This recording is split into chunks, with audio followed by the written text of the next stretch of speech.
Il va remettre la frappe. Ils sont magiques, les Monégasques. J'ai un scoop pour vous. La frappe croisée magnifique. Égalisation pour l'AS Monaco. Ce soir, je vais dire tout haut ce que tout le monde pense tout bas. Radio Diagonale, la web radio 100% rouge-blanche. Salut tout le monde et bienvenue pour un nouveau débrief 48 heures après, quasiment. Ouais, on a vraiment pris le temps, non pas spécialement pour digérer, mais plus pour avoir des dispos et même là encore, on est un petit peu en difficulté puisqu'on ne sera que deux. Adrien, salut Adrien. Salut à tous. Et Rome. De dernière minute, ouais. Salut Rome. Salut. Qui est présent juste pour le visuel. Mais voilà. Ouais, parce que j'avais la flemme de devoir tout rechanger, donc du coup, voilà. J'ai l'impression qu'on ne te voit pas, Adrien. Ou je me trompe? Ah, mince. Que se passe-t-il? Zut. C'est ce qu'on te dit dans le chat? Non, c'est pourtant, moi qui le vois sur mon moniteur, alors je ne sais pas si c'est une erreur ou pas.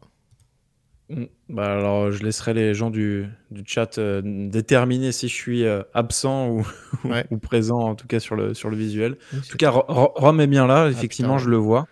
On voit pas Mais, Adrien. Que se passe-t-il?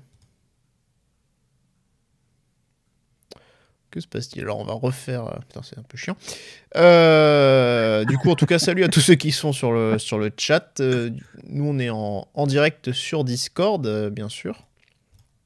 Et donc, si vous voulez réagir, bien sûr, c'est tout à fait possible. Débrief donc de Marseille-Monaco. 2 buts partout. Un match, évidemment, avec beaucoup de choses à dire, mais peut-être pas forcément sur le plan du football. Enfin, évidemment, si, il y a des choses à dire, mais c'est vrai qu'on va peut-être plus orienter nous-mêmes le débat sur ce qui s'est passé en termes d'arbitrage, parce qu'il s'est évidemment passé pas mal de choses. Et pourtant, c'est pas le genre de la maison. Hein. Voilà, c'est vrai qu'on n'est pas trop habituellement friand de ce genre de choses, mais voilà, là, aujourd'hui, enfin, samedi soir, c'est quelque chose qui a évidemment été un petit peu... qui était un peu vraiment un problème que tout le monde a remarqué en réalité, donc du coup, c'est assez compliqué de passer à côté de ce débat, de cette thématique-là, quoi. Ouais, surtout que le club enfin prend position, Ouais. en tout cas, puisque RMC a dévoilé que l'AS Monaco avait entrepris une démarche, enfin en tout cas écrire au tribunal de Ouais. l'arbitrage. Normalement, tu es apparu. Ah, ça y est. Voilà. Merci. Ouais. La Les pronos de la lumière dernière fut. fois. Voilà, les pronos de la dernière fois. Ah ouais, tu commences direct par ça, pour être sûr de pas les oublier. Voilà, non, bah, je les ai pas, donc je comptais sur Rome, je comptais lancer Rome pour ça, donc Rome, les pronos de la dernière fois. Alors, De toute façon, Florestan, il a encore rien compris aux pronos, Voilà. donc voilà. Alors, apparemment, il y en aurait un sur les deux qui serait Il y en passé. aurait quand même, c'est ok. celui de Rome. Ouais, c'est pas grave. Voilà. Bon, allez, on va sans plus de s'attendre, on va passer maintenant au j'aime pas de cette rencontre. Ouais, alors en ce qui me concerne, du coup, le j'aime sera forcément les 10 premières minutes. Ce que je retiens en tout cas de positif, dans le sens où on est vraiment très bien rentré dans la rencontre, à aller chercher très très haut, à générer en fait un déséquilibre qui est voulu, mais à la perte du ballon, on nous met en difficulté. Mais par contre, lorsqu'il s'agit de se projeter, quand on le récupère, on a eu de très belles situations sur ces 10 premières minutes, et le comportement de l'équipe était vraiment très très prometteur. Et forcément, le j'aime pas, voilà, tu en as parlé. Effectivement, voilà, je vais en faire un j'aime pas. C'est bien une des premières fois, je pense, que je parle vraiment en termes de l'arbitrage pour dire que j'aime pas. Mais là, c'est normal, on peut pas passer à côté. Tant en fait, une personne a pris le dessus sur le jeu, s'est placé au-dessus du jeu, au-dessus des joueurs. Il n'a pas accompagné les acteurs dans ce match, et en fait, il a une trop grande influence dans le résultat et dans la physionomie.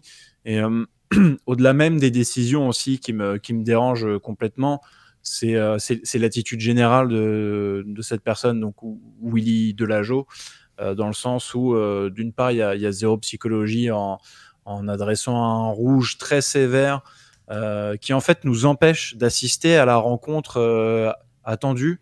Moi, je sors très très frustré, d'une part parce que le visage de l'équipe de Monaco a été totalement modifié, du coup, enfin totalement. Hutter est resté sur ses principes de jeu, mais ça change quand même la donne.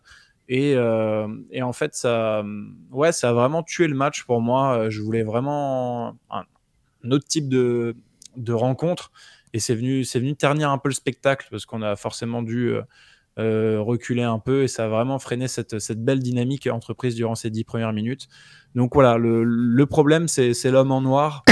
Trop de mauvaises décisions, et dans le comportement, dans la gestuelle, dans tout en fait. Il est à côté de la plaque de A à Z sur ce match. On reparlera évidemment de ça plus tard dans la thématique plus large de l'émission. Moi, le point que j'aimais, c'est quand même globalement notre attitude. Alors, il y a eu quand même quelques énervements, notamment à Zakaria, mais bon, je trouve que voilà, dans l'attitude, on a été là, on a été présent, et c'était la bonne mentalité. Maintenant, ce que j'ai pas aimé quand même, je sais pas, on a beaucoup loué justement l'attitude, mais je trouve que... Je sais pas, je trouve qu'après, derrière, on a un peu trop fait ce truc de... on était vraiment très fort ce soir, je sais pas, on a vu que 10 minutes à 11 contre 11. On a Monaco qui est bon sur la durée d'un match, c'est pas forcément une évidence encore cette saison, et je trouve que bon, on a un peu trop, je trouve, mis l'accent sur le fait que on avait été très bon, etc., même à 10 contre 11. Enfin, c'est pas non plus un exploit de faire un match nul en infériorité numérique sur un match. Enfin, on a déjà vu des équipes l'emporter même en infériorité numérique. Je veux dire, c'est pas non plus un exploit ce qu'on a fait à Marseille. Surtout à Marseille qui a 8 joueurs à la CAN, qui a 3 joueurs comme Rongier, j'ai oublié l'autre qui est blessé. Enfin, Gigot suspendu. Enfin, t'as Muguet aussi qui était qui est sur... Hein? Non, ça c'est bon. Il aurait peut-être été titulaire à la place de Luis Enrique pour le coup, donc ça aurait pu avoir une incidence sur le premier but notamment, mais bon voilà, c'est un Marseille qui était qui cette année est quand même pas très bon. Et qui est en plus, voilà, qui est vraiment pour le coup décimé, je pense même pire que nous en termes d'effectifs actuellement. Donc je trouve que c'est pas non plus un exploit, et là avec le fait que bon bah effectivement il y a eu quand même ce contexte, ces faits de jeu là dont on va parler, qui étaient contre nous, qu'on nous survend un peu là, je trouve le truc. Bon, je pense qu'il faut un peu calmer un petit peu ça, mais moi je te rejoins là-dessus. Surtout que si t'as pas Vitinha, si t'as n'importe quel autre neuf de Ligue 1, ce match on le perd. C'est vrai que la dernière action, elle peut nous coûter. Et on retombe dans le traumatisme Clément, Kovac, enfin, c'est-à-dire l'équipe qui craque dans les ultimes instants. Une chose qu'on a vu maintes et maintes fois. Ouais. Donc voilà, on n'a pas du tout ce discours-là, et effectivement, il est important de remettre l'église au centre du village, parce que c'est clair que le son de cloche, pour rester dans le... Mais notre attitude a été très bonne, en tout cas. Par contre, à 10 contre 11, alors oui, on a continué d'essayer de garder une ligne de défense assez haute, mais avec le ballon, par contre, on faisait plus rien. Bon, voilà, je pense qu'on aurait peut-être pu essayer de faire plus.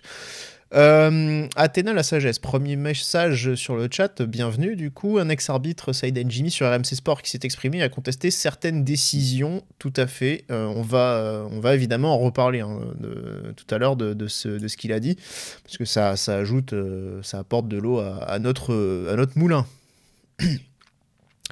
La composition, quand même, revenons un petit peu sur ça. Alors, parce que évidemment, je le disais, Marseille était très décimé, mais Monaco quand même aussi manquait pas mal de joueurs. On avait quand même un retour, Adrien, c'était celui de Salissou, qui n'a pas fait long feu à la CAN. C'était assez bon, attendu quand même. Le Ghana était quand même loin d'être un des favoris de cette édition. Il y avait quand même de bonnes chances pour que ça passe pas en poule, même si il y a cette histoire du meilleur troisième aussi qui fait qu'il y avait quand même moyen, mais voilà, trop limité. Oui, voilà, c'est pas les Black Stars, Asamoah, Jan, tout ça, cette belle équipe. T'as perdu Pierre là. Bah ouais.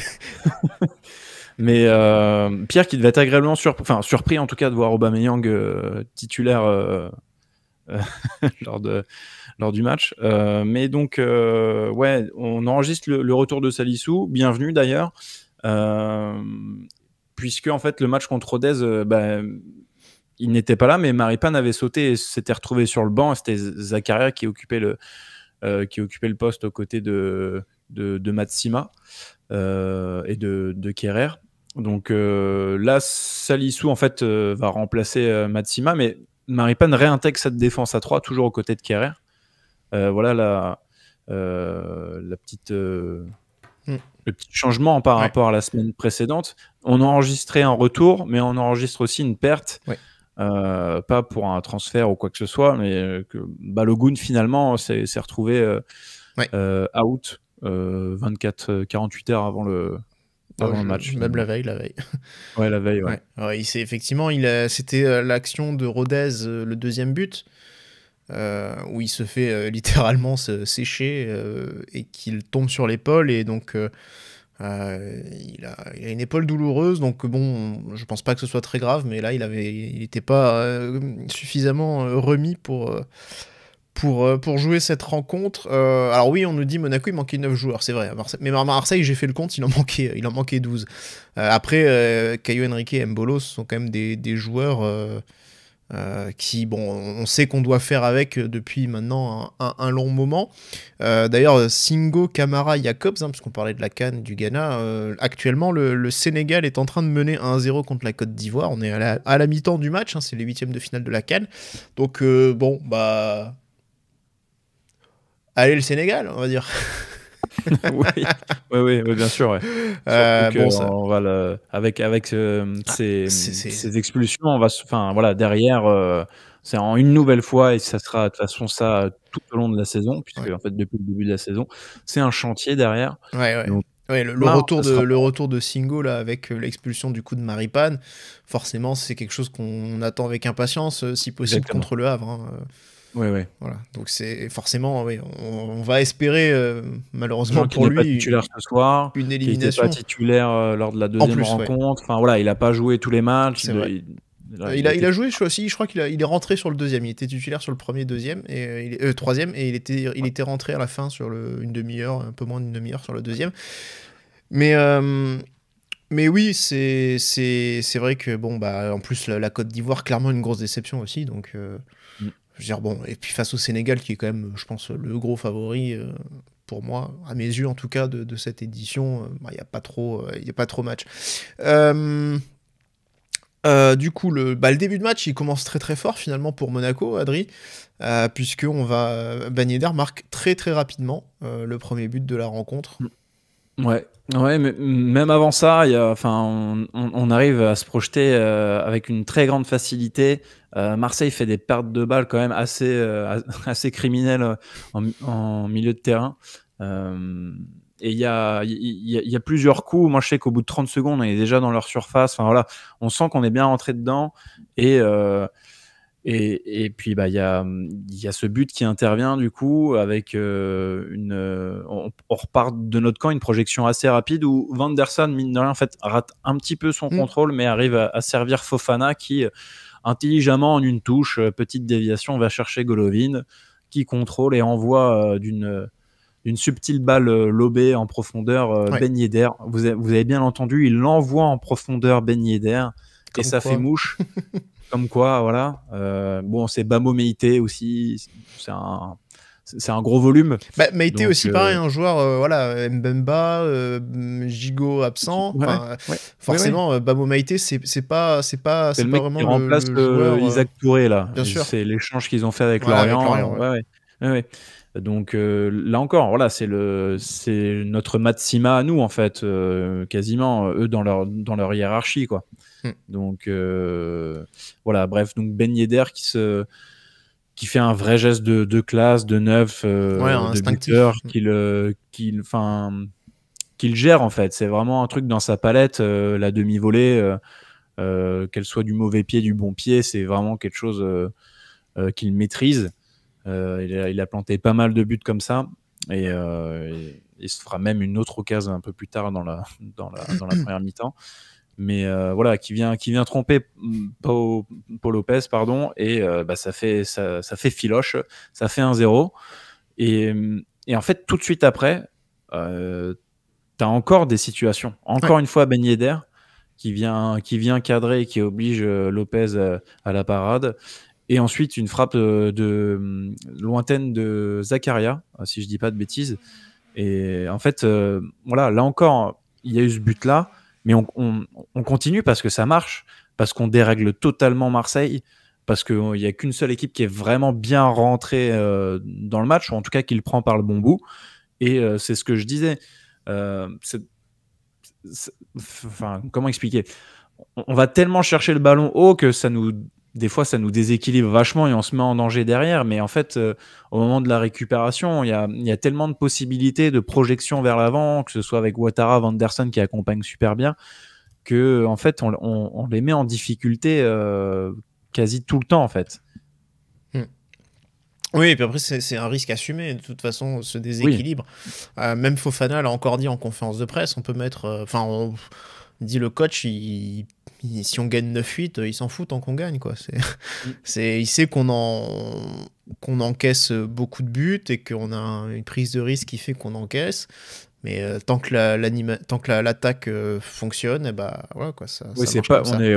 Après pas du Farioli Ball, ouais, après voilà mais c'est vrai que la question à la conf lui a été posée à Fofana, c'était mais vous justement en tant que milieu défensif, vous êtes obligé de faire des grandes courses pour revenir, etc. Bon, lui des fois il les fait pas trop du coup. Ouais, est-ce que lui se considère comme milieu défensif ? Ouais, puis sur le dernier match là, contre Reims aussi, les courses pour revenir, il les a pas trop faites non plus, certaines.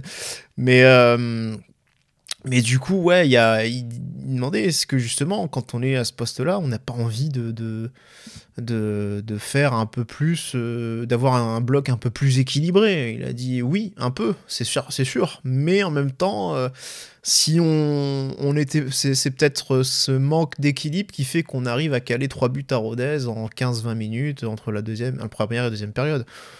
Bon. Voilà, c'est une façon de... C'est une autre mentalité, hein. Moi, écoute, je dis pas non, hein. Après, voilà, du coup, j'en attends beaucoup plus en même temps offensivement, du coup. Si on accepte ce déséquilibre-là, j'attends de facto que la production offensive soit un peu meilleure que ce qu'on a vu ces dernières semaines aussi.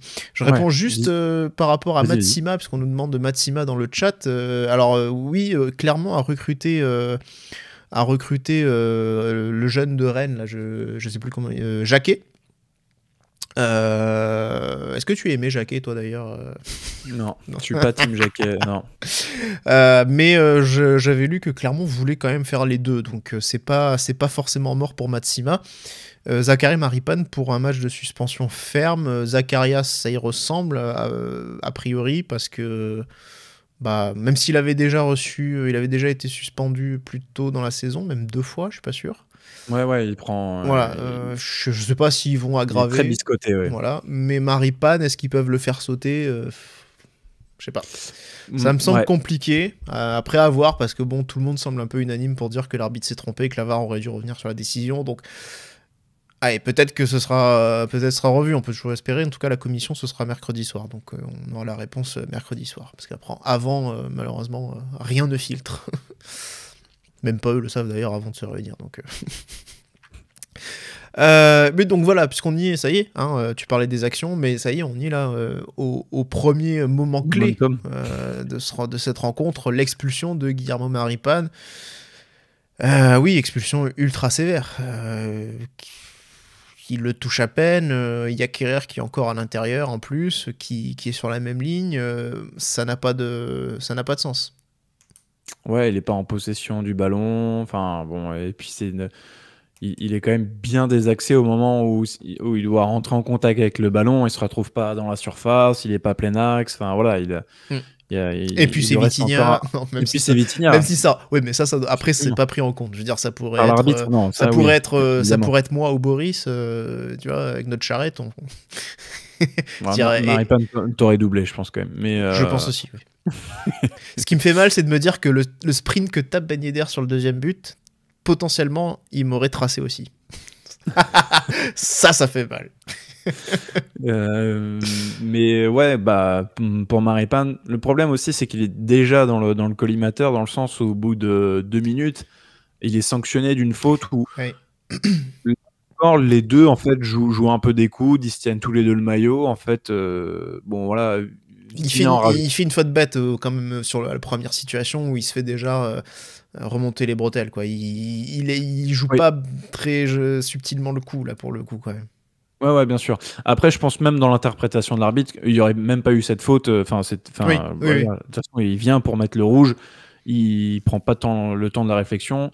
Je trouve il y a Vertou qui est très proche, qui est tout de suite à côté. Enfin, tout de suite, ils sont là, le Marseillais, intelligemment, je pense, pour influencer aussi l'arbitre, hein, dans le sens où, attendez, dernier défenseur, tout de suite, Vertou est vraiment collé à l'arbitre lors de la prise de décision. Je dis pas que ça impacte, hein, mais voilà, hein, c'est intelligent.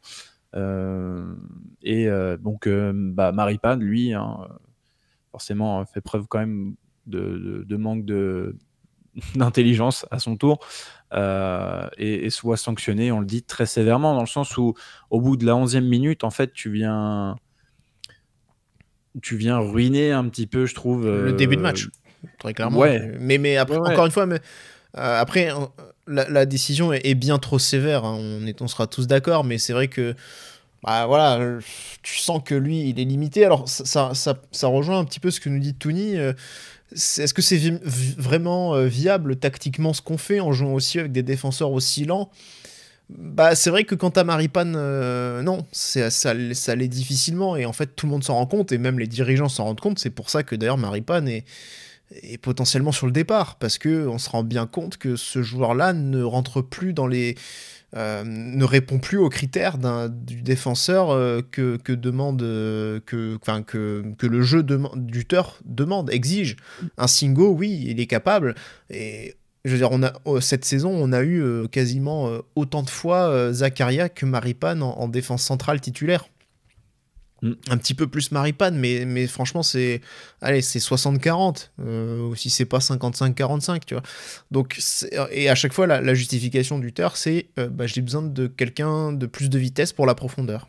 C'est tout, ça tient à pas grand chose, mais voilà, on se rend bien compte finalement que c'est plus compatible, voilà, que c'est ça, qu'il est plus compatible, et que à un moment donné, voilà, surtout que il a quoi, 29 ans, il est bientôt sur les 30 ans peut-être, je crois.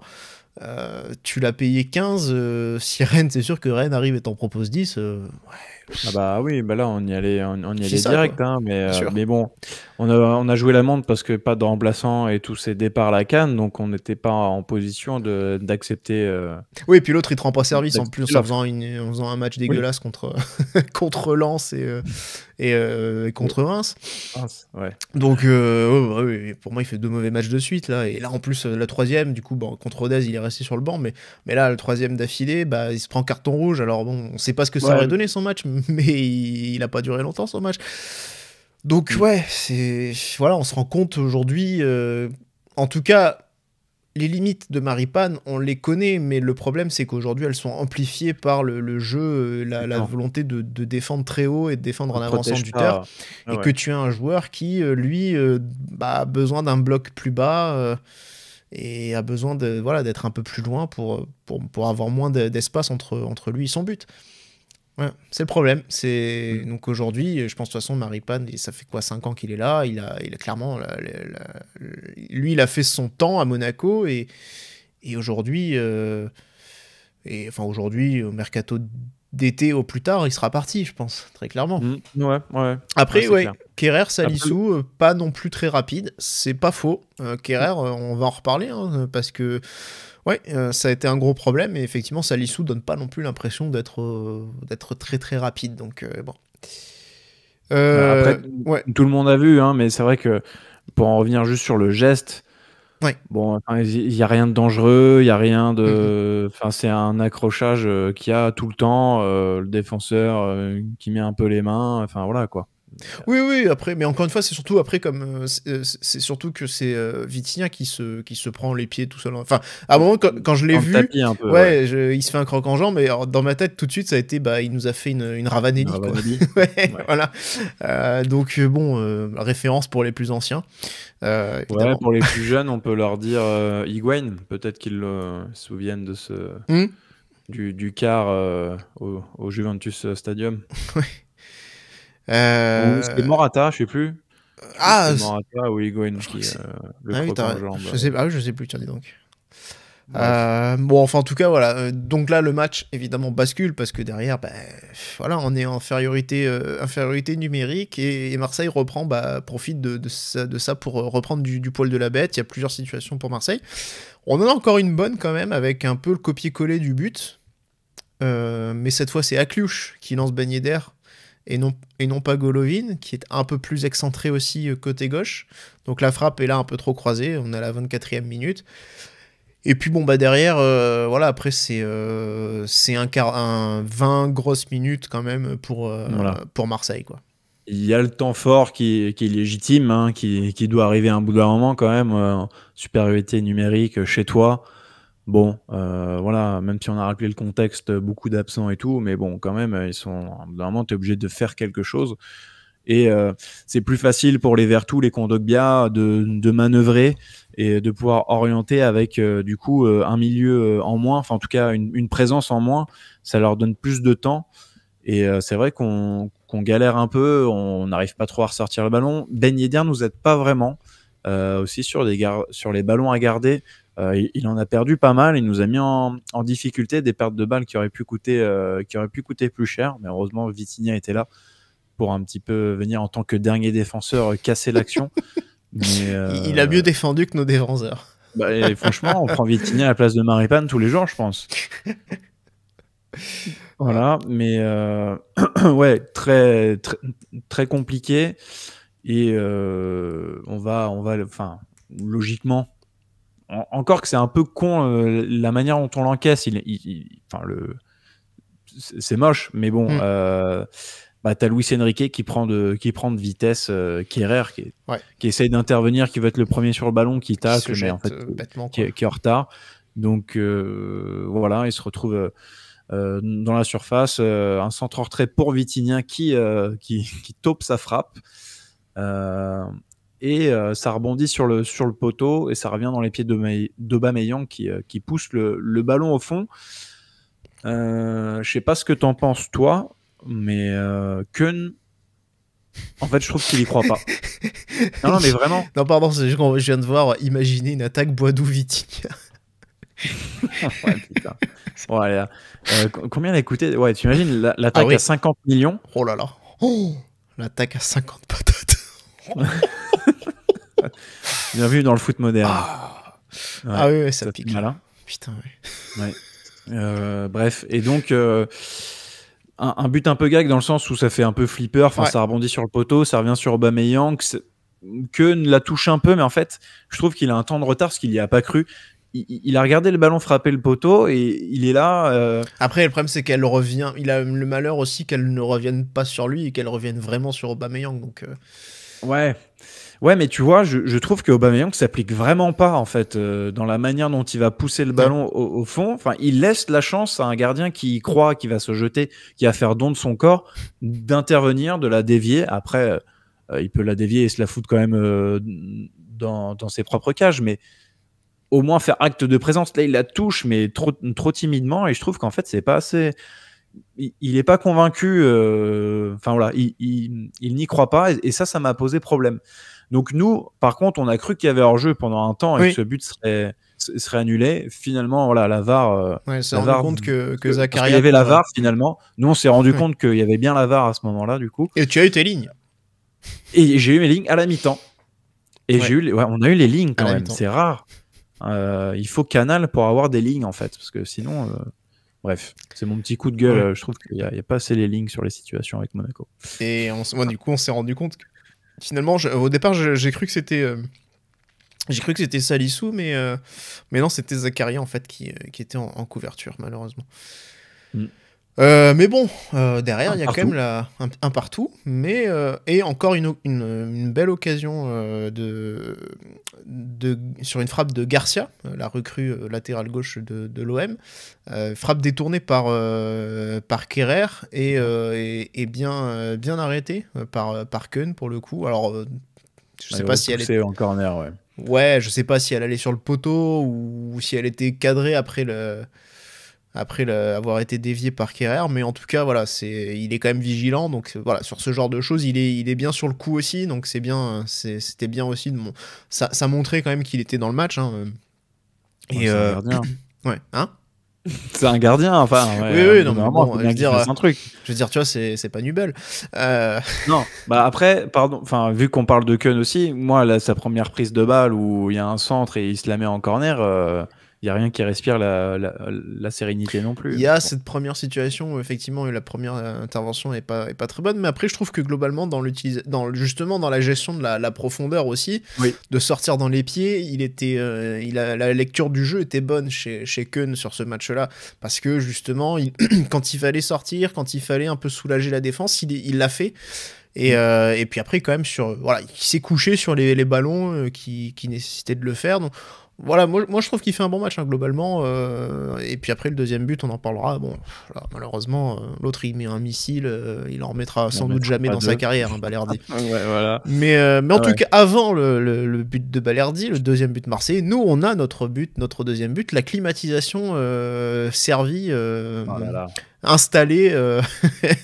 Installé par Magnès Akliouche, quoi. Il a fait là il est arrivé avec son petit camion, il a fait l'installation, il a fait le devis, il a fait la facture, hop, t'as tout mis en place. Voilà. Quand il est reparti, la clim elle était déjà réglée, elle était déjà à 19 degrés, c'était bon. Ouais, là-dessus, perte de balle de Aubameyang, ouais, je crois que c'est Aubame. Et c'est d'ailleurs Akliouche qui laisse traîner le pied et qui arrive à récupérer le ballon. Et c'est Ben Yedder qui va lancer cette contre-attaque. Et on a un 3 contre 2, un 3 contre 3, je crois. Et après, heureusement, finalement, que, bon, voilà, tu as parlé de Balerdi. Heureusement que c'est Balerdi qui gère cette situation-là, parce qu'en fait, il la gère tellement mal. Il chope un torticolis qui il tourne la tête au mauvais moment, au mauvais endroit. Il se place très, très mal. Et en fait, il laisse le temps et surtout un angle de frappe à Akliouche qui vient la placer parfaitement dans le petit filet. Et ça fait 2-1 au meilleur des moments, juste avant la mi-temps. En fait, on les sanctionne, on les punit. C'est vraiment le meilleur des moments. Et puis la manière un petit peu en contre-assassin, non, c'était top. En plus, voilà, on a pu admirer la vitesse de pointe de Wissam Ben Yedder. Voilà, non. Il y avait rien à redire là-dessus. Je vais pas la faire, celle-là. Ah. J'avais fait une bonne vanne, mais pour éviter. On est en direct quand même. Voilà. Mais effectivement, en tout cas, il a tapé un sprint qu'on l'a jamais vu faire en 5 ans chez nous. Hein. Et après, ouais, on disait Balerdi sur l'occasion. Là, pareil, le placement est pas terrible non plus. Il y en a qui disent qu'avec un meilleur défenseur, on le marque peut-être pas, mais bon, même si je pense, s'il se positionne mal et qu'il prend pas la bonne info sur Akliouche et qu'il se retourne en fait au moment avant que Ben Yedder le donne, je trouve quand même que bon, il a quand même le 2 contre 1 qui est difficile à gérer avec Ben Yedder qui le fixe. Mais le problème, c'est effectivement comment il s'oriente. Où il se retourne vers son but et court en direction de son but, c'est-à-dire qu'il y a un moment donné où il doit peut-être aussi faire il doit tout simplement ce qu'on appelle le recul-frein. Il doit aussi bloquer, quoi, ou en tout cas être un peu plus le recul-frein, le faire davantage plutôt que de se retourner complètement vers son but. Voilà. Mais oui, en tout cas, beau ballon aussi gratté par Akliouche dans sa surface. Ouais, au départ et à l'arrivée de l'action. Et donc, un peu par surprise, hein, parce que très clairement, on n'avait plus rien fait depuis 20 minutes. Et derrière, on reprend l'avantage. Donc, Maintenant, il fallait voir si on allait le garder. La réponse a été de courte durée, puisque donc 50e, le missile de Balerdi qui crucifie Philippe Kuhn. Ouais. Pour moi, c'est vraiment le pire des moments. C'est-à-dire que Marseille n'avait pas fait grand-chose depuis le retour. Bon, ça faisait que 5 minutes. Hein. Mais en fait, ils reviennent à hauteur sur leur seule occasion. Et ça fait mal, en fait, parce que du coup, tu t'étais donné de l'air juste avant la mi-temps. Et en fait, tout de suite au retour, tu prends ce but qui vient un peu de nulle part, dans le sens où le défenseur central, il te lâche une mine qui finit dans le petit filet. Beaucoup trop d'attentisme de la part de nos milieux. Personne ne sort sur lui, ou quand ils le font, c'est trop tard. Donc, là-dessus, il y a quand même beaucoup de regrets. Et puis, tu te dis, en fait, d'accord, donc finalement... il y a rien qui va fonctionner pour nous. Ouais, c'est un peu la réflexion que tu te faisais sur le moment, c'est-à-dire que il y avait rien pour nous. Mais au final, quand tu regardes la fin du match, t'as eu au moins ça. Quand tu regardes la dernière occasion de Vitinha, il y a eu au moins ça pour nous. Oui, voilà. C'est pour venir compenser un peu, vraiment. Clairement, je suis pas sûr qu'on ait... on a deux situations dans le match. On a une frappe de loin de Golovin qui est repoussée par Paul Lopez, et Ben Yedder qui reprend, qui est hors jeu. Ouais. Et on a ce 3 contre 2 aussi, je crois, 3 contre 2 qu'on mène en toute fin de match, et qui est pas très bien joué par Golovin, qui... Enfin, je sais pas si c'est... Non, est-ce que c'est vraiment Golovin qui le joue mal? Non, pas... Alors, franchement, c'est pas pour le défendre, même si, oui, je le défendrais jusqu'à la dernière seconde. Mais on est à la 87e. On va en reparler de Golovin, mais... vu tout ce qu'il a fait avant, on peut comprendre qu'à un moment, il y a un manque de lucidité ou de justesse, parce que... Il a le droit, comme a dit Fred Antonetti à un moment donné pendant le match. Ouais, voilà, on est à 9 contre 11. Mais le regret, c'est peut-être de ne pas avoir servi un mec qui est frais. Enfin, donc, je crois que c'est Ben Yedder. Non, c'est pas Ben Yedder. Il était sorti? Non, il est pas sorti à ce moment-là? Non, pas encore. C'est Ben Alors, Seguir. du coup, le 3 contre 2... Alors, il y a Ben Yedder, Golovin et Ben Seguir. Donc ça, c'est les 3 contre 2 Marseillais. Et effectivement, Ben Seguir est frais. Il vient d'entrer. C'est peut-être dommage de ne pas l'avoir servi, lui.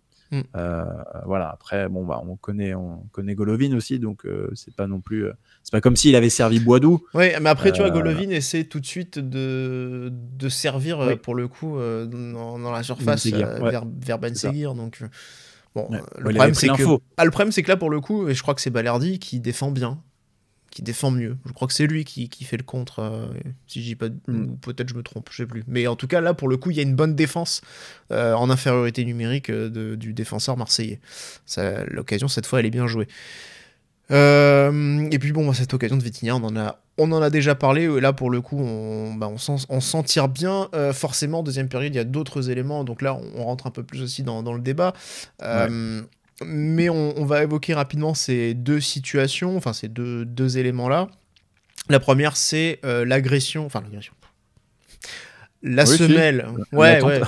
Après, elle est involontaire. C'est plus dans ce sens-là où la semelle sur le genou de Kassoum Ouattara, donc la semelle de Herman Soglo. Soglo, voilà, qui d'ailleurs est sorti derrière après son carton jaune. Il est rentré en cours de match et pour remplacer Klose blessé. D'ailleurs, on n'a pas parlé, mais c'est vrai que Klose est blessé, ce qui pour le coup n'a pas forcément arrangé l'OM derrière. Et là, donc, alors, situation un peu ubuesque parce que l'arbitre ne siffle pas faute. L'arbitre laisse se poursuivre le jeu.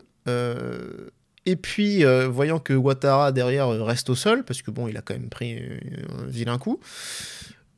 Il décide de revenir et là de mettre un carton jaune sans siffler faute. C'est-à-dire que juste il a arrêté le jeu parce qu'il y a un joueur au sol, mais il ne siffle pas faute et il met quand même un carton jaune. Ce qui veut dire que réglementairement, son carton jaune n'a strictement aucune valeur. C'est ça qui est. Il a inventé une règle. Exactement. Il invente une règle, voilà. Et en plus, on sait, la VAR, il rappelle uniquement pour mettre un carton rouge.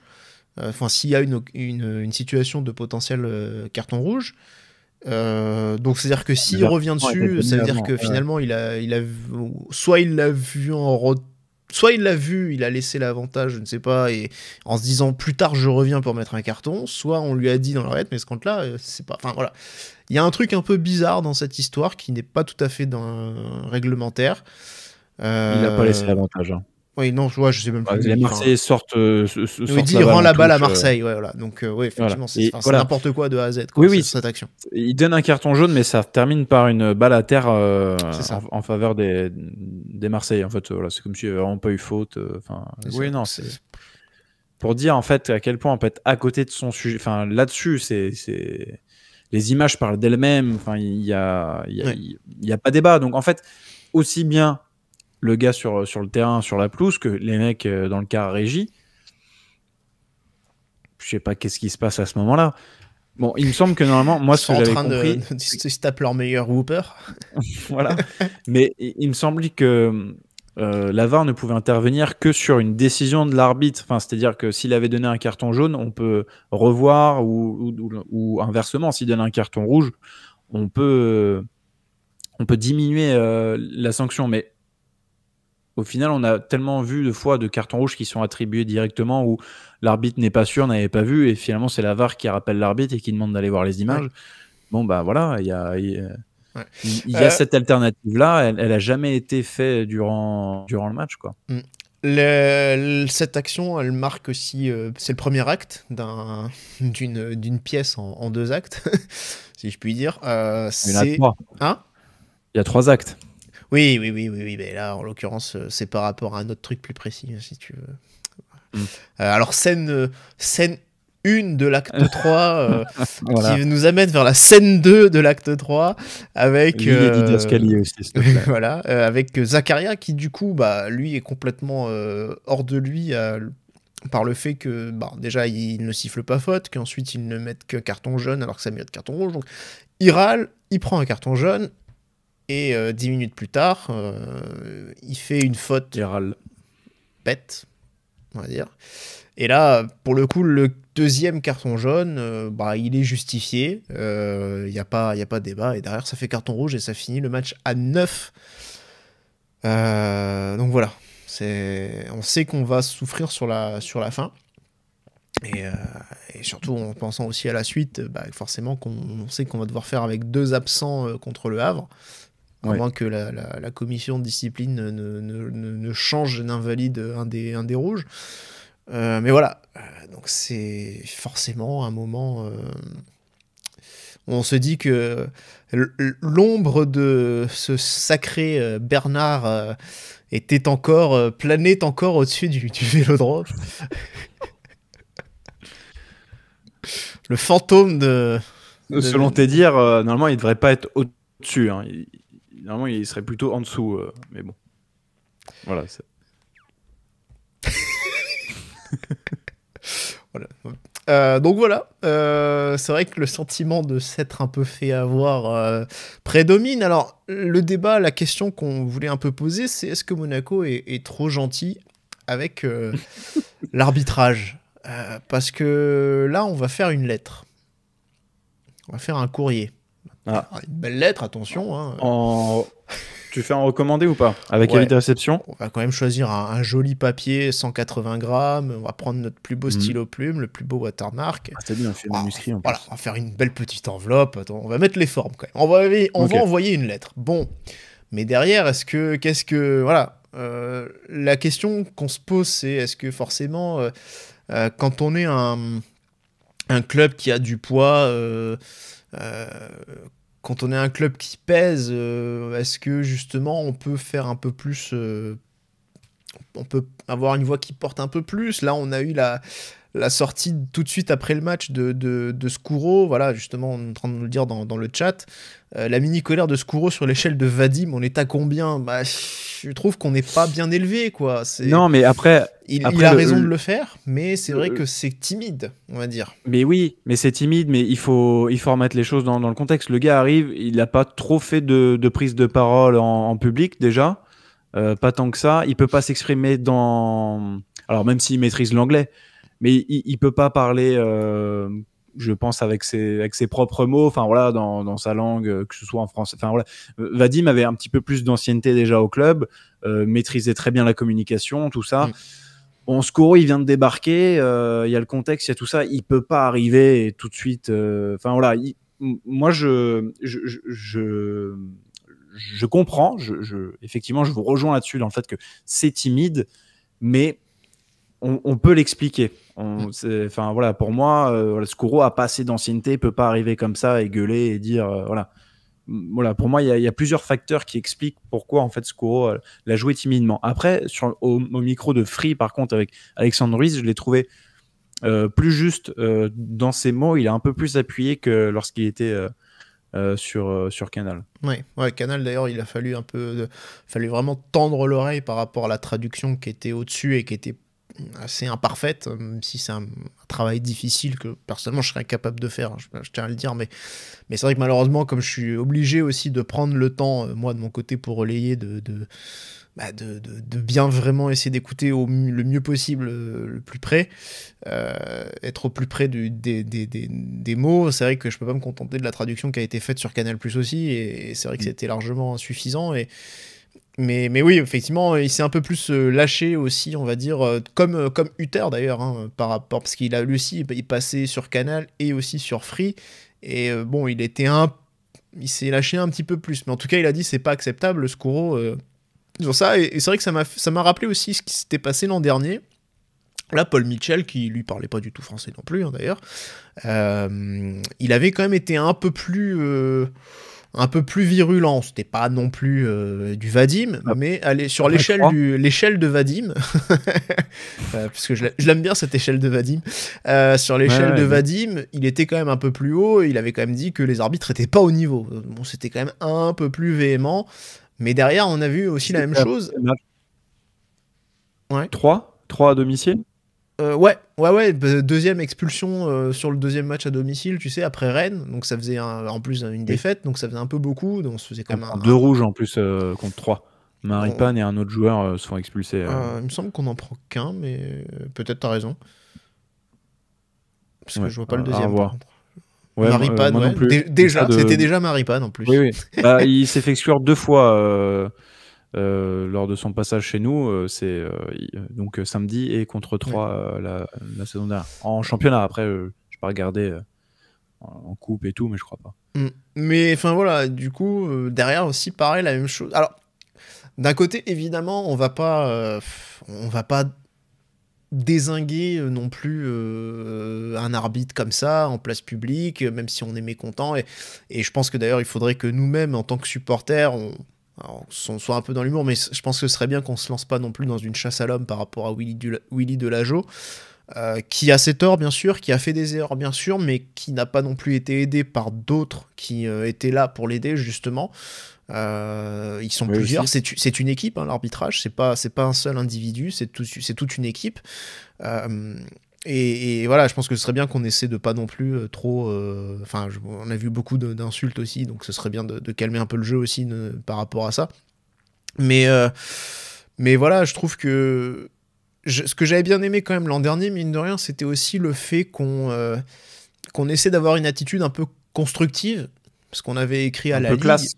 Ouais, voilà, c'est ça, un peu classe, un peu constructive, à savoir d'avoir une réflexion. Donc là, je pense qu'on va faire un petit peu la même chose, même si c'est vrai qu'à chaud, on a envie de tout envoyer balader, hein, forcément, et on a envie de dire que, voilà, de range ton papier à lettres et remets ton canson dans l'armoire et sort l'artillerie lourde. Et va nous faire une Jean-Michel Aulas ou une Bernard, va dans le bureau le vestiaire de l'arbitre directement en défonçant la porte. Évidemment, on pense tous à ça au début.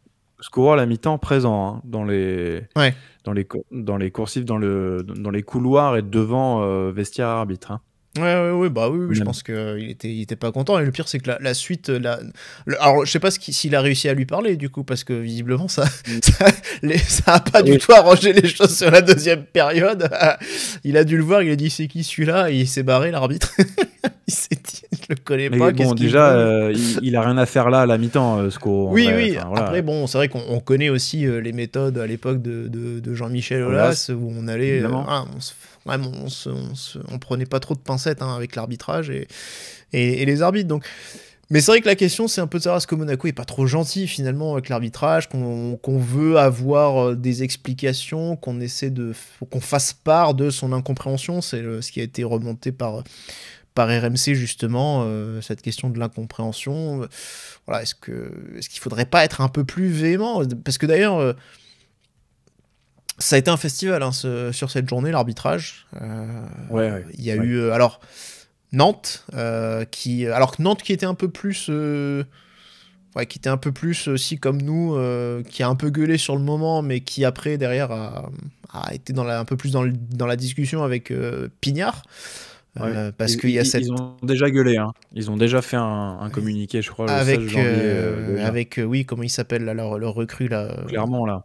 Ouais, Clermont qu'il a pris 3 matchs là. Ouais. Une recrue. Benny Traoré. Benny Traoré, voilà, effectivement recrue qui. Non mais c'est vrai, c'est pas une vanne, il s'appelle vraiment Benny. C'est pas Benny là. Non, mais par contre, je vois bien la musique de Benny avec Benny Traoré qui fait une remontée de balle en touche. Et oui. Mais ouais, donc et effectivement, c'est vrai que sur une situation qui pourrait ressembler, ou en tout cas dans l'idée de faire d'un geste involontaire, ils prennent rouge plus 3 matchs, et là, effectivement, Daramy, l'attaquant rémois, qui prend rien. Alors, après, moi, je comprends évidemment les Nantais, parce qu'en plus, Kemert est blessé. Donc ça, c'est un vrai problème. Mais le problème, c'est que personnellement, je peux pas siffler faute, ni mettre un carton rouge à Daramy, qui est juste en train de finir son action et frapper au but. Il frappe le ballon. C'est l'élan, je veux dire, tu peux... Pour moi, c'est trop dur de mettre... pareil, je me rappelle, on avait gueulé à l'époque, en tout cas moi j'avais gueulé sur Matazo, quand le fameux le père Hamel là, paix à son âme, qui avait mis oui c'est ça, contre Saint-Etienne, qui avait mis carton rouge à Matazo pour une passe, qui fait une passe, et parce que dans le mouvement il y a un pied qui arrive en face de lui, et paf, il met une semelle. Je veux bien, mais ouais, Daramy doit prendre rouge comme Golovin à Lyon, dit Dekma. Mais je pense que pour moi, Golovin, je me souviens plus trop de cette situation, mais si c'est la même chose que Daramy, pour moi, non, j'ai pas envie de mettre un rouge sur un mec qui prend, qui joue son action, qui frappe au but, tout simplement. Pour moi, et je trouve que Pignard l'a sans doute bien expliqué à Gourvenec. Il est dans le mouvement, tu peux pas sanctionner. Alors après, il y a un truc réglementairement à voir. Et effectivement, essayer de rendre les décisions plus cohérentes. Mais bon, le problème, c'est que de toute façon, dans tous les cas, que ce soit même les mains dans la surface ou des choses comme ça, même avec la VAR, il y a toujours des questions d'incohérence dans tous les cas, des choses qui font qu'on dit toujours mais il y a toujours le contre-exemple, quoi. Parce qu'au final, ça reste de l'interprétation. Au final... c'est pas la VAR qui décide, c'est la personne qui visionne les images qui va décider s'il va prévenir l'arbitre pour revenir. C'est une nouvelle fois de l'interprétation en fait. Et qu'est-ce qu'on en pense Juste qu'il y a des images en bonus. Qu'est-ce qu'on en pense de la décision de rejouer le match en Belgique, justement? Non mais imaginons, parce que la Belgique va faire ça. C'était quoi? C'était Anderlecht Genk. Ça s'est fait. Non. Oui, pardon. Donc, non, je confonds avec Molenbeek et Eupen où il y a un problème. Mais ça, c'est lié aux supporters, pardon. Oui. Ils vont rejouer un match parce qu'ils estiment que la VAR n'a pas rempli sa fonction à un moment donné sur une décision. Très bien. Aujourd'hui, on a Saïd N'Jimi, donc qui est quand même un ancien arbitre international, qui quand même connaît son métier, même si on peut trouver que certains matchs, et même si sur un Monaco-Marseille, il nous avait bien. J'étais là au stade, lui, en plus ce jour-là, je pense que je m'en souviens encore. 2 saisons de suite, on perd 3-2 à domicile, et c'est 2 fois lui qui a. Voilà, donc je m'en souviens. Bon, mais il connaît son métier quand même, mieux que nous, hein, évidemment. Même lui qui nous dit, voilà, la VAR aurait dû faire autrement, la VAR aurait dû intervenir, aurait dû appeler Monsieur Delageau pour ce genre de choses. Bah ouais, très bien. Donc du coup, qu'est-ce qu'on fait? Est-ce qu'on suit la Belgique? Est-ce qu'on recommence des matchs? Alors, voilà, c'est ça le problème, c'est que... Ça va en refaire un paquet à recommencer. Ça ouvre trop de portes ensuite, en fait. Moi, je propose qu'on commence par le France-Irlande avec la main de Thierry Henry, et ensuite on fait aussi le match avec la main de Maradona, tu sais. Je pense. Ouais, évidemment, on pourra pas mettre tous les mecs sur le terrain parce que ça, il y en a qui sont plus là malheureusement, mais ça peut être une idée. Revenir un peu sur les. On n'a qu'à faire des magnétos, en fait. Tout simplement. Ouais, aussi. Voilà. La main de Chiellini, ah bah oui, aussi, la main de Chiellini sur Moutinho, là, enfin, avec la Juve. Mais voilà, non, mais bon, évidemment, il faut accepter les décisions, mais c'est vrai que je trouve que pour le coup, la Belgique, en plus, ouvre un précédent qui pourrait faire jurisprudence et qui me paraît peut-être tout à fait dangereux. Ça, c'est mon avis. Mais à voir. Si on met la main dans l'engrenage, là, hop. Le doigt dans l'engrenage, plutôt. C'est mieux. D'un côté, une fois que tu as mis le doigt, après, l'engrenage, il prend la main, le bras et tout le reste. Donc, Ah ouais, il prend tout. Non. voilà. Mais ouais, donc. Bon, Mais je voilà. suis quand même content que l'ASM se positionne quand même, Ouais. parce que ne rien faire, ça aurait été vraiment un aveu de faiblesse. Et au moins, je trouvais que la médiatisation à l'instant T était pas aussi, en tout cas, pas aussi forte qu'elle aurait pu. Le fait que maintenant le club se positionne, bon, ça va vraiment soulever le problème. Et en fait, je pense que maintenant les médias du coup relayent, et surtout ça va permettre aussi à ce que Delageau, je pense, soit, je l'espère en tout cas, sanctionné. Est-ce que tu as signé la pétition d'ailleurs? Non, j'ai failli, j'ai cliqué dessus. Après, Moi j'ai après, cliqué ça pour voir le nombre de signatures. Oui, j'étais à 485, mais ça date dimanche, ça d'ailleurs. Ouais, on était, ouais. Mais je n'ai pas signé. Ouais. Mais c'est vrai Ouais. que là aussi il y a une question et ça a été signalé un peu dans le chat d'ailleurs. Attends, j'essaie de le retrouver, mais c'est un peu plus haut. Mais il y a cette question aussi un peu de l'entre-soi au niveau des arbitres, où finalement on n'est pas trop, où on se protège tous un peu les uns les autres. Bah, je suis d'accord que en théorie les arbitres sont sanctionnés. En réalité, ils le sont. C'est-à-dire chaque année, t'as des mecs qui sont promus à l'échelon supérieur, d'autres qui sont relégués à l'échelon inférieur, qui se retrouvent à arbitrer des matchs de Ligue 2 parce que, bah voilà. Donc il y a aussi ce système de sanctions qui existe, mais c'est vrai qu'on a quand même l'impression que d'un match à l'autre, c'est quand même... voilà, ils sont quand même très... ils se protègent quand même pas mal tous, un peu tous très tranquilles entre eux. Bon voilà, on n'a pas trop de... Mais effectivement, un type comme Delageau, parce que voilà, il y a les erreurs, et ça vous en avez, que ce soit toi Adrien ou dans le chat, et Njimi en a aussi reparlé, et ça c'est important de le dire, il y a des erreurs sur lesquelles il n'est pas non plus aidé, mais il y a aussi une attitude qui est pas bonne. Très clairement, voilà. C'est plus limite sur ça, effectivement, tu vois l'altercation qu'il a tout de suite avec Maripane quand il lui demande de sortir, enfin on est quand même... voilà, on sent qu'il est quand même déjà nerveux, quoi. Donc, ouais, c'est un joueur avec un autre joueur, mais c'est pas un arbitre avec un joueur. C'est pas un comportement que tu dois avoir. T'as l'impression que tu retrouves un peu, limite un peu chaperon, tu vois, par certains. Ouais, non. Côté un peu très dans la confrontation, quoi. J'avais pas trop ce souvenir-là, personnellement, de Delageau en tant qu'arbitre, mais là, voilà, effectivement, on a vu tout de suite quelqu'un de très nerveux, très énervé. Alors, je sais pas, le contexte. Mais ouais. En club de cœur, je sais pas. Parfois ça, j'en sais rien. Je sais pas. Non, mais il faut faire attention. En plus, il y a un montage qui a circulé sur ça. Bon, c'est rigolo, mais c'est vrai qu'il faut se méfier des fois parce que non, mais c'est très drôle, mais avec le tatouage de l'huile sur le feu. C'est vrai que du coup, ça peut avoir derrière des gens très premier degré qui vont vraiment parce qu'en plus, voilà, comme je dis, il s'est quand même. Alors, je pense son compte Twitter, il a jamais rien mis dessus, mais il en a un. Mais effectivement, il en a pris pas mal depuis. Pas mal de balles perdues depuis dimanche. Il était domicilié juste à côté de chez moi. Je sais pas du coup si c'est vraiment lui ou pas, mais. Bah écoute, bon. Petite visite s'impose. Ouais, voilà. Je vais mettre un carton rouge direct. Mais voilà, autre chose que je pensais, je me disais quand Monaco est trop gentil, moi finalement, il y a un truc que ça m'a rappelé aussi, c'était l'histoire avec déjà à Marseille de l'an 2000, où finalement, même avec un Jean-Louis Campora, qui était quand même pas le dernier, on s'est écrasé, quoi.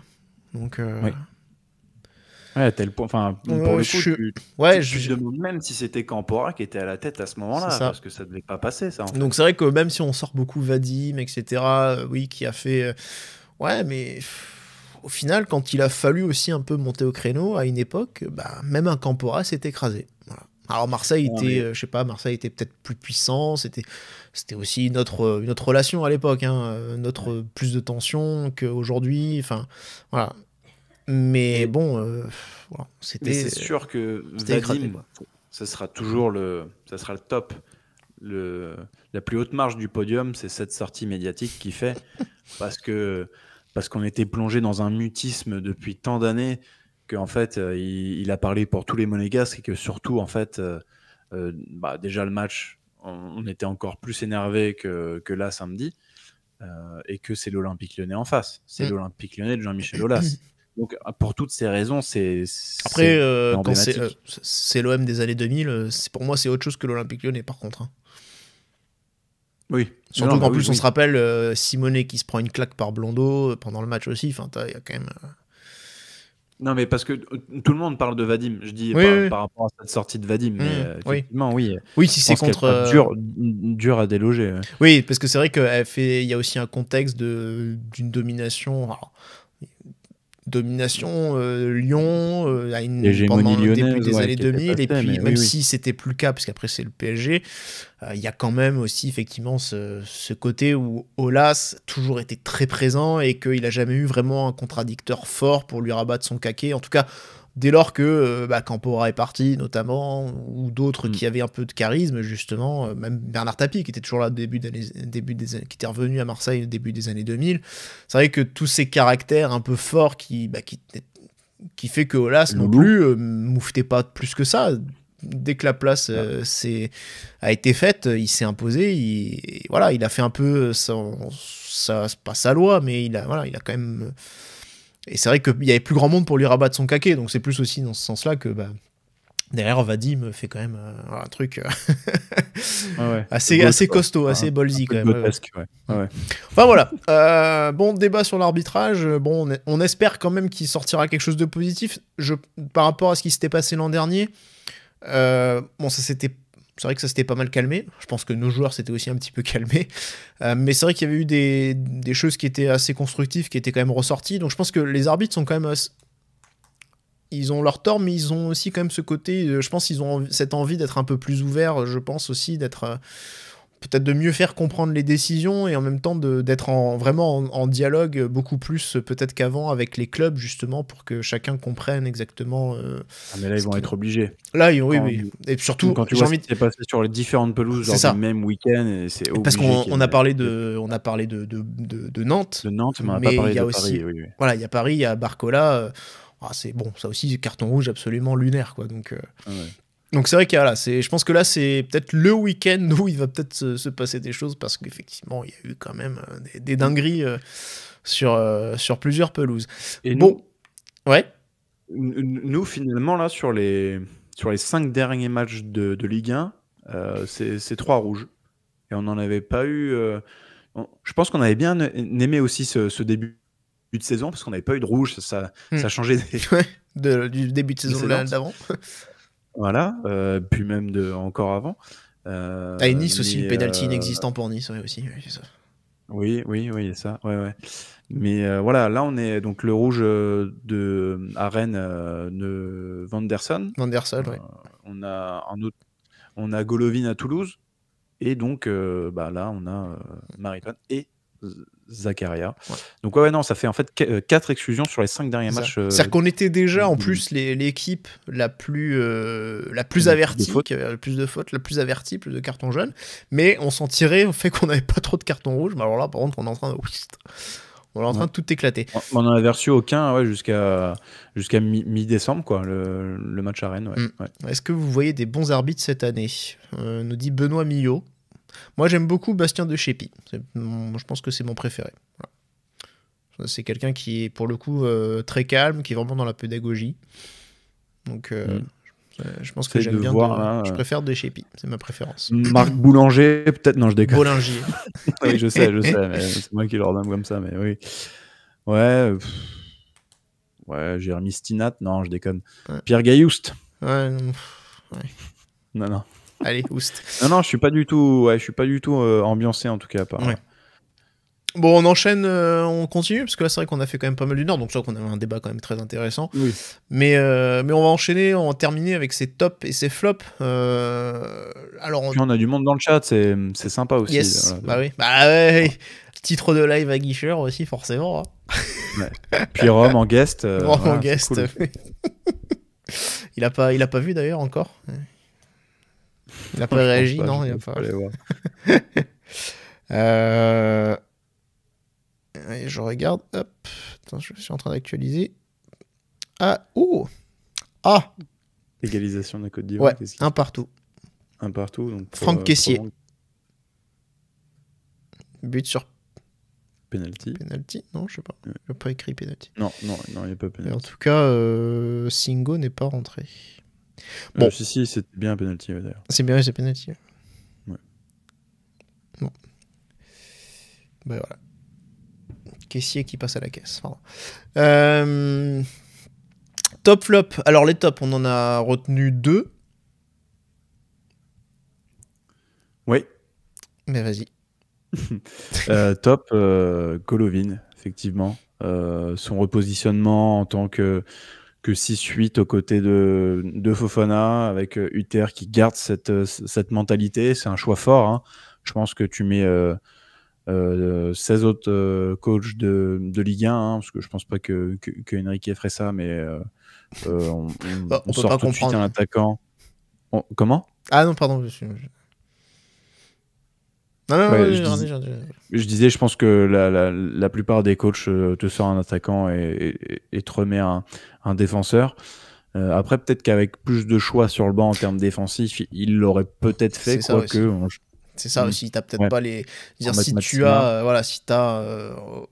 aujourd'hui... Ouais, clairement, c'était Matsima, le joueur le plus expérimenté de ton banc. Alors, Rome, tu vois, ça aurait été intéressant d'avoir Rome ce soir, mais c'est vrai que lui... alors, il a vu très rapidement le match, mais c'est vrai que lui, son premier truc, c'est de se dire pourquoi on repasse pas à 4 derrière, par exemple. Oui. Et c'est vrai que la question peut se poser, pourquoi ne pas changer un petit peu ? Est-ce que faire un changement ? Mais c'est vrai que finalement, tes options sur le banc, c'est Matsima, c'est Magassa en défense, c'est Diop au milieu de terrain, c'est-à-dire si tu... vais voir. Alors oui, en plus Diop, oui, voilà. Malheureusement, je peux pas aller contre sur le coup, mais... If I speak. Mais donc, ouais, t'es très très limité dans tes options, hein. C'est surtout aussi ça. Moi, j'ai trouvé ça osé, culotté de sa part, mais effectivement, c'est peut-être un choix un peu contraint et forcé. Mais je trouvais ça quand même très intelligent, voilà, finalement, de faire ça. Et Golovin, 8 poumons, voilà, il y a eu un peu de déchets, mais en fait, on peut quasi rien lui reprocher sur ce match. Et je trouvais que c'était sympa aussi à la fois. Je crois que c'était dans les colonnes de Nice Matin, voilà, en mode il a fait du Jean Petit. Non, c'était... Je voulais faire un petit truc à la fin sur ça, mais ouais, c'était... Non, mais voilà, c'est mon top. Merci Golo. Et bon, du coup, ce sera Ben Yedder, évidemment, un doublé, un but et une passe D. Bon, clairement, voilà, c'est le deuxième but, même si c'est Akluch qui récupère le ballon, c'est quand même lui qui remonte tout le terrain, qui fixe bien Balerdi et qui sert à Akluch. Donc, il y a quand même... les opportunités, c'est lui qui les a aussi, hein, les occasions dont on a parlé au début de l'émission. On me dit Uther qui sort Akliouche remplacé par Ben Seguir. J'aurais sorti Ben Yedder qui était cuit. Je pense que pour moi Akliouche fait une assez bonne prestation dans l'ensemble. Je trouve qu'il était bon il a gratté plusieurs ballons justement un peu de la façon du deuxième but, mais c'est vrai que sur la deuxième période, je pense qu'il court beaucoup pour faire les compensations, pour faire les décalages, pour essayer de combler un peu les trous du fait de jouer à 10. Il touche pas beaucoup de ballons, je pense qu'il court beaucoup dans le vide aussi, et que du coup, je pense qu'il était aussi pas mal fatigué, et je pense c'est plus dans l'idée, à mon avis aussi, il voit Akliouche un peu plus comme un second attaquant. C'était un peu l'idée de départ, c'est-à-dire d'avoir avoir un Akliouche qui joue un peu plus second attaquant et un Golovin qui est un peu plus avec un rôle de numéro 6. Et je pense qu'il voit beaucoup plus Ben Seguir comme dans ce rôle un peu que d'Akliouche comme deuxième attaquant en fait.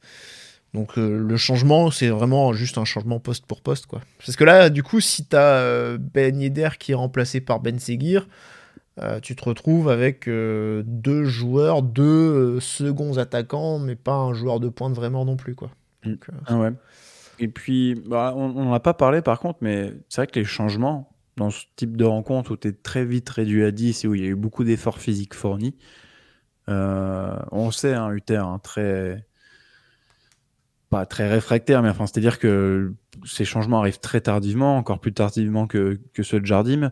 6 changements il y a, donc non, là, dans cette physionomie, c'est vrai que c'est étonnant de ne pas l'avoir vu procéder à des changements peut-être plus rapidement. Ouais. Mais après, comme on l'a dit, les options étaient forcément limitées pour lui, donc... ouais, et puis c'est vrai que tu parlais du volume de jeu.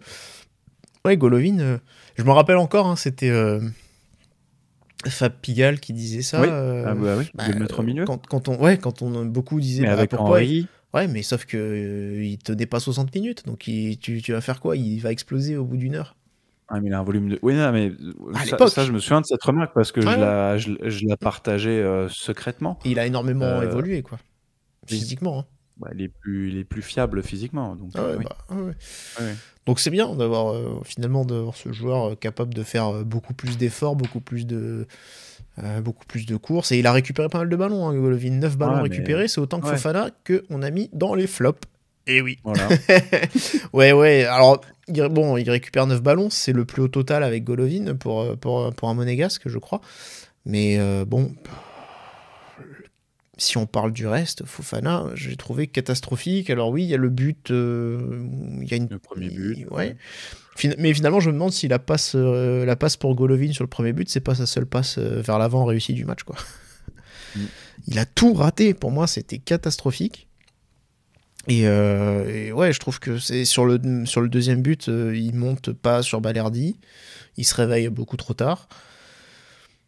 Pour moi, c'est très insuffisant, Fofana, et c'est le cas depuis plusieurs matchs d'ailleurs. J'ai constaté là, il était bien pour l'instant, et puis sur les 3 derniers matchs, je me suis rendu compte que je l'ai pas mal plombé.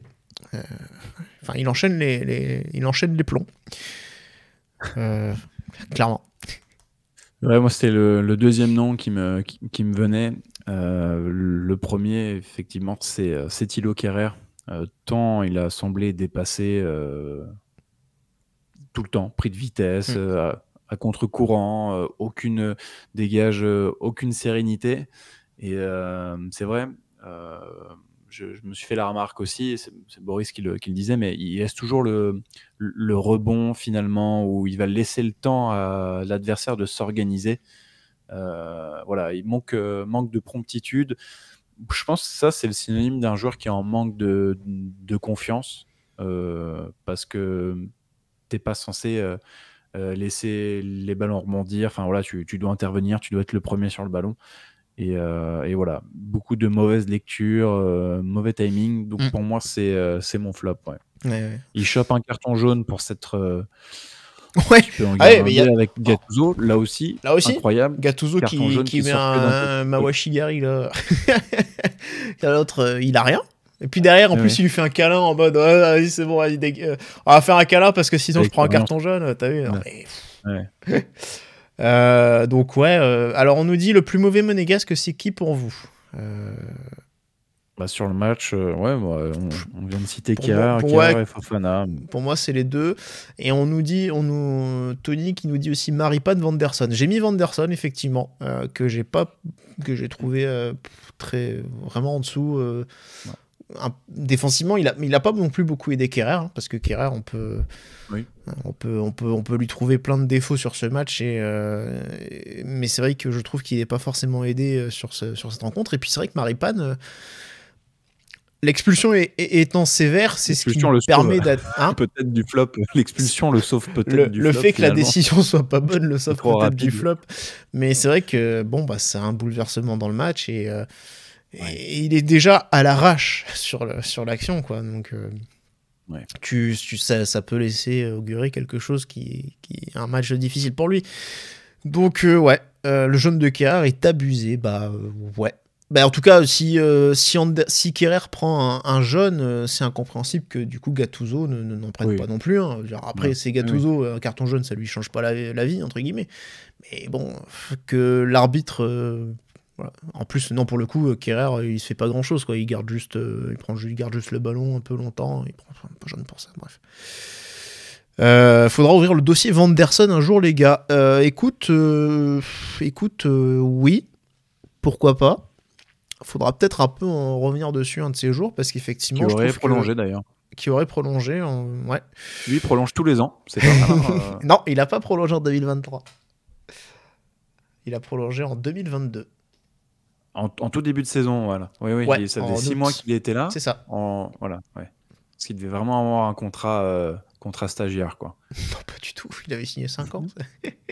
Oui, non, mais en termes de revalorisation, enfin, je sais pas. En termes de salaire, tu veux dire Ouais, en termes de salaire ou de clause qui devait faire chier un peu Monaco, donc ils ont peut-être. C'est possible. Après, voilà, je pense que si tu veux le vendre, c'est peut-être en le blindant et que du coup tu vas peut-être réussir, parce que c'est vrai que ce niveau de performance actuellement, c'est peut-être pas ça qui va permettre de faire allonger la thune. Ouais, c'est vrai que son retour. Moi j'aime bien, mais ouais, je le trouve très moyen depuis plusieurs semaines et voire plusieurs mois même. Donc on est d'accord.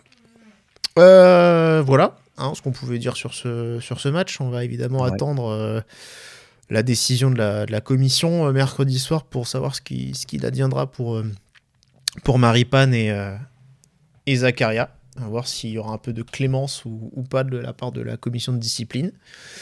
Et puis ensuite on verra le match contre Le Havre, réception du Havre, donc dimanche 13h. Dimanche 13h. Et puis avec l'hommage. Ça permet, Avec l'hommage, voilà, effectivement, donc, ce qui nous permettra, en espérant, de voir un bel hommage pour Jeannot Petit qui nous a quittés malheureusement. Donc on avait repartagé l'interview, si ceux qui ne l'avaient pas vu sur YouTube veulent aller la voir, évidemment ça reste... donc il nous avait quand même accordé avec Boris quasiment 2 heures de son temps. C'était... honnêtement, je me sentais presque un petit peu coupable, parce qu'on lui avait donné rendez-vous, je crois, vers 11h, quelque chose comme ça. Donc il était quasiment 13h, on s'est dit, putain, il a peut-être envie de bouffer, peut-être on lui nique sa pause déjeuner, tu vois. Et je me suis dit, bon, on va peut-être le libérer à un moment donné, parce que si ça se trouve, il a faim, quoi. J'entends déjà Rome dire non, c'est toi qui avais faim en fait, c'était pas lui, mais que t'avais envie d'aller manger, mais c'est pas vrai. Mais voilà, tu vois, c'était quelqu'un vraiment très gentil, qui était ouvert pour parler vraiment avec tout le monde, donc un amoureux du club, et beaucoup de peine, beaucoup de tristesse de l'annonce de son décès, pas très vu en plus, 74 ans, mais bon, voilà, c'est triste, donc on espère un bel hommage. Et si on faisait une pétition pour renommer une tribune Jean Petit sur le stade Louis II, à la limite, je préférerais ça qu'une pétition sur Delageau, tiens. Voilà. En tout cas, s'il y en a qui veulent la faire, moi je la signe. Mais voilà, donc ciao Jeannot, et puis on espère qu'il fera des belles parties de foot avec Christian d'Alger là, tout là-haut. Donc merci à tous, merci Adrien, merci à tous ceux qui étaient présents dans le chat de nous avoir suivis pour ce bon et long débrief. Mais voilà. Pour le Havre ou pas? Les pronos, oui. Un petit prono. Ouais. T'as réfléchi au tien ou tu vas l'improviser total? L'improviser total. Une victoire facile, comme ça fait longtemps qu'on n'en a pas eu. Voilà, avec au moins 2 buts d'écart. Enfin voilà, pas trop de frayeur dans le match. Il y a au moins 2 buts d'écart, et voilà. Ok. Dans le scénario facile. Et moi je mets un but de Nabil Alioui. Ok. Si ça se trouve, il jouera même pas. Ouais, c'est risqué. C'est une très grosse cote. Hein. Pourquoi pas, hein. Je sais pas du tout s'il joue en ce moment. But de Magassa. Contre son camp ou putain. T'aurais pu dire but de André Ayou, par exemple. Ouais. Ou alors, on pourrait mettre retour de Singo. Ça pourrait être un pari aussi. Ouais, bon, ça... Le match est fini ou pas encore? D'ailleurs, j'ai pas vu. J'ai pas suivi. Mais... c'est prolongue. Prolongue. C'est la prolongue. Retour de Singo ou pas retour de Singo?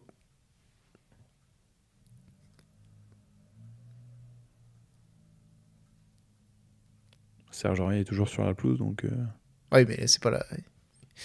Toujours Ouais, un il est partout pas rentré. au moment où on parle. Toujours un partout entre le Sénégal et la Côte d'Ivoire. Je fais mon Alexandre Ruiz. Hein, allez.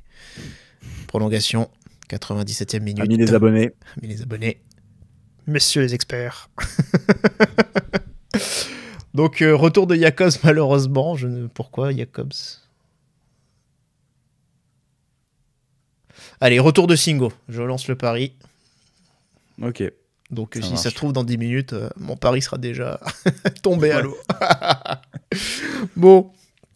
Merci Adrien, merci à tous de nous avoir suivis. Donc, le débrief sera évidemment disponible en replay sur YouTube pour ceux qui sont arrivés en cours de route. Et puis, bien sûr, sur Spotify ou sur la Diagonale, bien sûr, sur le site. Abonnez-vous. Abonnez-vous. Allez, salut à tous et Dagemunegu. Ciao, ciao.